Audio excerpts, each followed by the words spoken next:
If you assist us, we shall share with you all we know. So ended the letter which his fellow gleaner had delivered to him in snow-swept Ishgard. As Erenville regarded the signature of the petitioner, Kryl Baldesion, he recalled the eclectic group that had greeted him in Labyrinthos. What is your story? He was pondering the proposition in his lodgings when his link pearl rang. It was the guild administrator's office, who launched into shocking news before Erenville had the chance to speak. There's to be a great exodus, an exodus from the very star.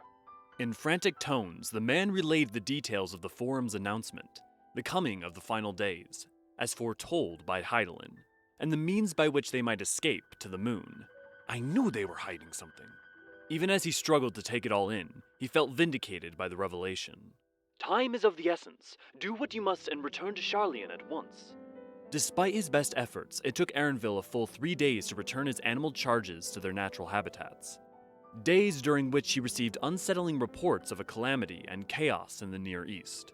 Upon manifesting in the Sharlayan Aetheryte Plaza, he marched to the nearby Baldesion Annex, where he found Kryl in the middle of a discussion with the receptionist. Tell me the details, he said, declaring himself and his purpose in one breath, as he thrust out the letter in front of him. Kryl stared at him, dumbstruck, but quickly gathered herself and obliged. And what a fantastic tale it was. The Scions of the Seventh Dawn had uncovered not only the true history of the star, but the cause of the final days. And now they sought to forestall them, that all might be saved. Erenville had always endeavored to cultivate a broader knowledge of the world, both for his work and for himself. He had, of course, heard about the Scions, the renowned champion not least of all. He had not, however, expected to send said champion on an errand to round up runaway marmots, nor encounter them again shortly thereafter in the form of a toad. So this is how adventurers amuse themselves. But to now be privy to the Scions' knowledge and their purpose, he couldn't help but feel the smallness of his own. Even within the limited scope of his experiences, there seemed to be no end of the star's mysteries. Kryl's dizzying account made it plain that he hadn't even scratched the surface, and it pained him to imagine all those secrets left behind, never to see the light of day, all those stories forever untold. Tell me, how can I help? The earnest plea tumbled from his mouth. Kryl's expression softened, and she proceeded to explain the role the Scions would have the Gleaner's Guildship play in the preparations for the maiden journey of Sharlayan's first starship. The grand plan was swiftly set in motion. Employing their vast networks, Erenville and his fellow Gleaners secured a large part of the manpower needed to enhance the vessel's afterburner. Those who answered the call assembled at the Scholar's Harbor before transporting supplies to the central circuit. There, they labored under the Forum's watchful eye to complete the massive arc that would fly to the very edge of the universe. As the work entered the final stages, while the Loporrit's hyperhopper was brought in, the specimens that had previously been loaded onto the arc needed to be removed. Aided by the staff of Labyrinthos and members of the Ilsabardian contingent, the Gleaners tended to the arduous task, bearing load after load from Thomazine to Archeon. Though Erenville was no stranger to heavy lifting, the sheer quantity of cargo soon left his muscles and joints screaming in protest.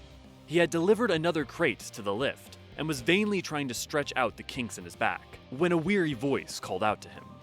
"Pardon me, old boy." The young Eorzean was clad in Ishgardian mail, and the gold trim of his collar marked him as a member of House Fortons. The smirk narrowed it down further. He was the one bickering with that pirate at the harbor, like they were old lovers, Erenville thought to himself. "I'm supposed to take this package to Coco's forge, but I fear I'm hopelessly lost. Would you be so kind as to direct me?" "Coco's, you say? In that case, you need to..." Erenville began, before thinking better of it. "Actually, I'll just deliver it." "Truly, you're too kind! A veritable saint! My heartfelt thanks!" His face beaming, the lad surrendered the package to Erenville. No sooner were his hands free than he placed them on his waist and arched backwards, groaning in relief. Erenville felt a tinge of guilt when he gestured to the nearby mountain of crates. "While I see to your package, mind taking care of this in my stead?" The color drained from the lad's face as the enormity of his fresh burden sunk in, groaning again for an altogether different reason. "Fury, take me! Had I known how hard this would be, I would have asked the dragons for help." That was an option? Thought Erenville. The war between man and dragon had ended. Erenville knew. but had relations already become so amicable that they would labor side by side? He considered asking about it out of professional and personal interest, but ultimately bit his tongue. His aversion to overly familiar individuals aside, there would be no future opportunities to engage with Dravanians should they fail to complete the arc. A brisk walk saw him to the forge, where enhancements were being carried out on the Aether Burner. The air was thick with the clanging of hammers and the chatters of engineers, punctuated by the barked orders of Kokol Dankol. Erenville handed the package to the first person who spared him a glance. As he watched it borne away, his eyes fell upon a yellow bird-like creature coming from the other direction. In the course of recruiting collaborators for their great project, Erenville had learned that it was in fact a member of the Garland Ironworks. Whatever it is, he thought to himself. Though he had been curious to know more, he hadn't found the right moment to ask. But if not now, then when? The creature was accompanied by a Lalafelian engineer. Wedge, was it? Erenville began by exchanging casual pleasantries. Taking a hard-earned break? No rest for the righteous, as the chief would say. The three of us are off on an errand. Wedge turned to the Feather Enigma. Isn't that right, Alpha? So that's its name. But who makes three? Erenville thought. The diminutive beetle-like machina at Alpha's heels was altogether a different mystery. Some manner of toy? Certainly doesn't appear to be designed for bearing cargo. Forgive me, but I've been wondering, what is Alpha exactly? Why, he's a member of the Ironworks. What I mean was, what manner of creature is he? A chocobo, of course. What else could he be? Chocobos were a common sight across the three great continents, having been domesticated long ago. There existed several major breeds, and Erenville could readily identify all of them. Apparently not. In all his years, he had never encountered a variety like this, either in the wild or in a tome. His brow furrowed in response. Alpha gave Erenville the archetypical He does sound like a chocobo, I suppose, Erenville conceded. He was trying to think of another question when the little machina suddenly rammed Wedge's leg, causing the engineer to jump with a start. Ah! The chief! He blurted out, having been painfully reminded of his responsibilities. We need to get going, I'm afraid, but it was nice talking to you. And with that, Wedge hurried off with Alpha flapping and the machina clanking along behind him, leaving the bewildered Erenville alone with his thoughts.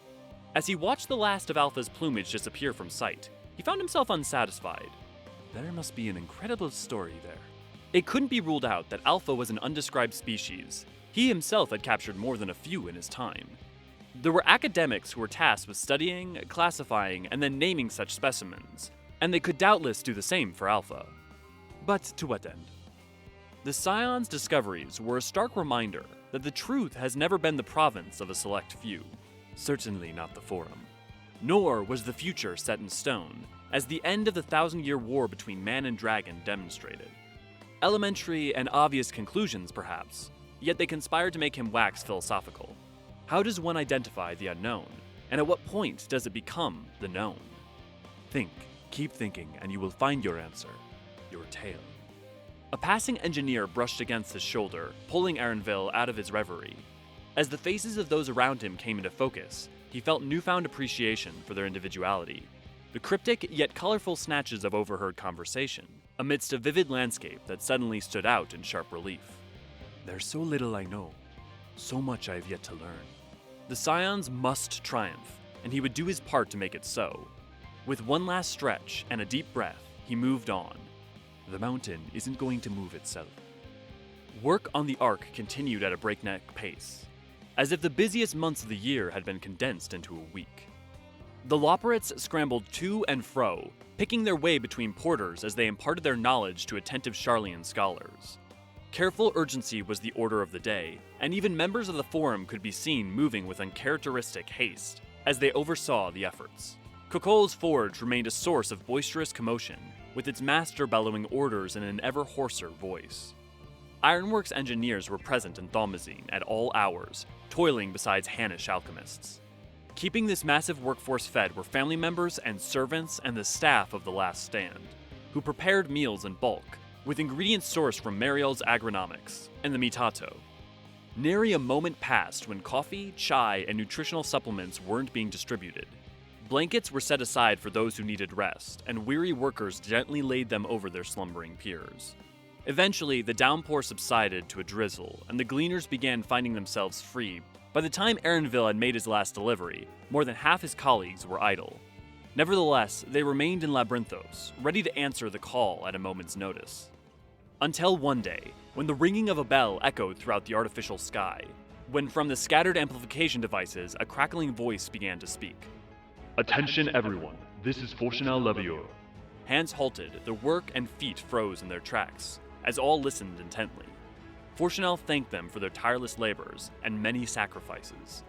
The Ark systems were undergoing inspection, he continued, and the city held its breath, uncertain whether this announcement would be cause for celebration or disappointment.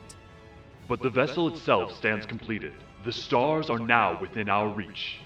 Labyrinthos erupted into a chorus of cheers. Some laughed, some wept. Some shook hands while others embraced. In their shared triumph, every soul rejoiced in their own way. Eorzean, for his part, only sighed in relief. To some, he may have even appeared indifferent, but the warmth that filled his breast was no less invigorating. We did it. With all his heart, he prayed that their hopes would reach the distant stars and deliver their own unto the morrow. And sometimes, wishes come true. The final days came and went, and peace returned to Sharlayan. On a morning much like any other, Eorzean approached the Baldesion Annex. This time, however, he sought not to answer a petition, but to offer a proposal.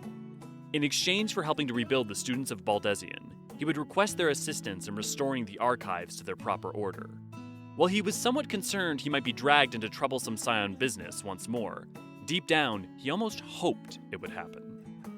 One day, perhaps when his part in their adventures is ended, he will lay to rest a long-deferred matter, that which had confronted him in his faraway home, long before he took its name for his own, and chose to walk the Gleaner's path.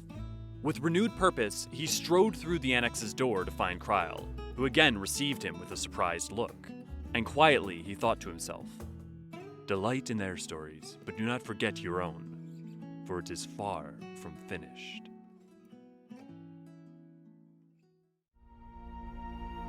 Hey all, thanks for watching. If you enjoyed this video, praise the 12 by giving it a like and comment, or by subscribing. It goes a long way to helping the channel. Don't forget, new videos every week, and if you want to engage with us further, why not check out our Discord and Patreon in the link below and become a part of our community. With that said, see you around, fellow archons.